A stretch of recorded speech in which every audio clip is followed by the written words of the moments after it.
So Charlie's Angels 2019 is not only directed, it's not only written, but it's also produced by Elizabeth Banks. So if Sony's looking for someone to blame for the failure of this movie, you know who they can point to.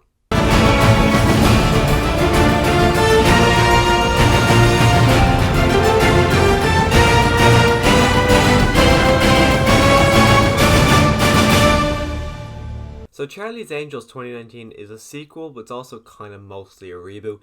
It's a sequel in the same way that Men in Black International was earlier on this year, where they kind of roughly said that, yeah, this same universe by having a photo of Will Smith and Tommy Lee Jones. And they do the exact same thing for this movie as well. And it's kind of funny as well, just because it is also, they're both Sony properties. But you kind of see there's kind of photos at the start of the movie, and it just kind of shows Patrick Stewart with our three main girls for earlier movies, which kind of lets us know, like, yep, this is the same universe. So like, don't like.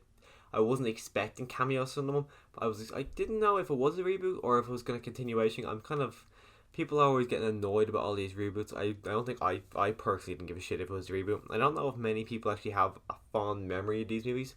Especially the first one I thought was okay. It wasn't amazing, but it was okay. But the second one I still haven't finished because I watched it in 3 sittings and I just can't get through it. I think it's very bad. So the fact that I was going into this movie with pretty low expectations, I kind of left. I didn't feel anything when I left. When I left this movie, I thought the actual three girls of Ella Balaskin, I think her name is, Kristen Stewart and Naomi Scott, I thought they seemed like they were having great fun as I thought the acting of them, I thought Kristen Stewart was extremely annoying in it. I thought Naomi Scott was a lot better in Aladdin. I thought she was kind of bland. And that Ella Balaskin, I don't know her last name, but I thought she was good, especially because she's not really an actress. She's more, I think she's got I don't know what exactly she is, but apparently she's like a proper ninja. So I think she's not really an actress. So the fact that she does this, I thought she was good in a way at what she did. Like, none of them really stand out. They're all kind of, it really is an ensemble cast.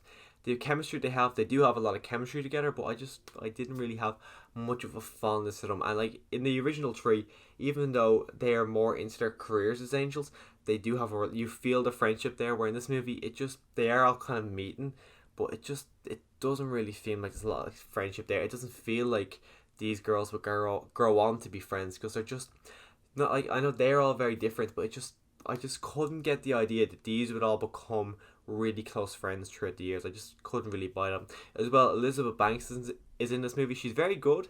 She also directed, like I said, so she did everything for this movie. She's a really good actress. I'm not really very pushed in her direction so far, but she's very good in this movie. I thought she was good. She's probably the best. No, actually no.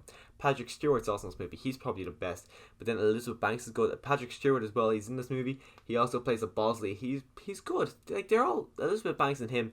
They're doing very well. The biggest issue I thought with this movie was the script. I thought the story itself, it was kind of generic, but it kind of kept me interested because I didn't really know what was going to happen. And there was a few twists. Actually, there was one twist in particular I actually didn't see coming. But when I kind of sat back after I was real, I'm like, yeah, okay, that's kind of obvious. Why didn't I think of that?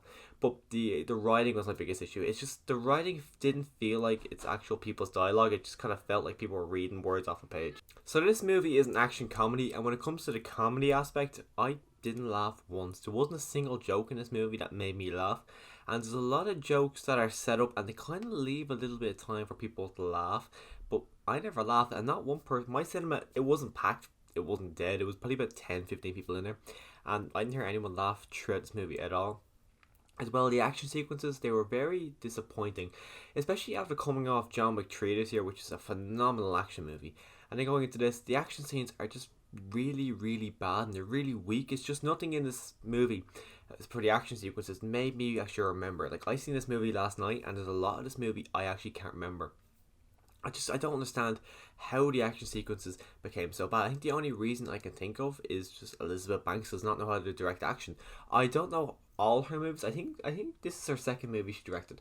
I know she directed Pitch Perfect 2 or 3. I'm not exactly sure which one but I don't know if she's directed anything since then, but the action sequences were by far the worst part about this movie. So when it came to Charlie's Angels 2019, I thought the action, very poor. The comedy was not there at all. I thought the comedy was actually non-existent, especially when I'm coming off the first and second movie. Like, actually in the original ones, I thought the second one as well. I thought the second movie was very similar to this. I didn't think there was any comedy whatsoever in the second one.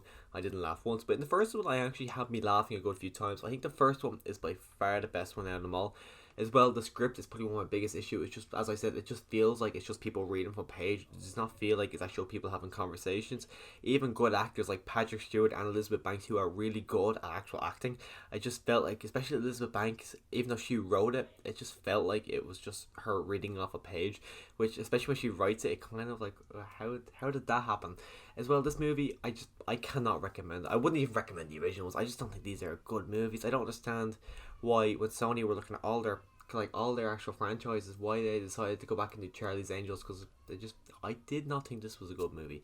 I can't think, it's probably I'm pretty sure it's in my bottom 10 of this year. I did not enjoy it. I have no ambition to watch it again. I have no ambition to watch these movies again. So if you have seen this movie, why? If you haven't, don't even bother wasting your time, because I think it is a waste of time. I wouldn't even say watch it on Netflix. This movie, it's not the worst thing this year. It's not the worst movie I've ever seen, but it was just boring. It's not like an action movie is meant to keep you involved with the movie, and you might be really interested, which I just did not get at all with this movie. So if you're a big action fan, just don't even bother with this movie. But if you do like this review, click that subscribe button so you can see other movie reviews, rankings, and hauls at the end of every month. And as always, thanks for watching.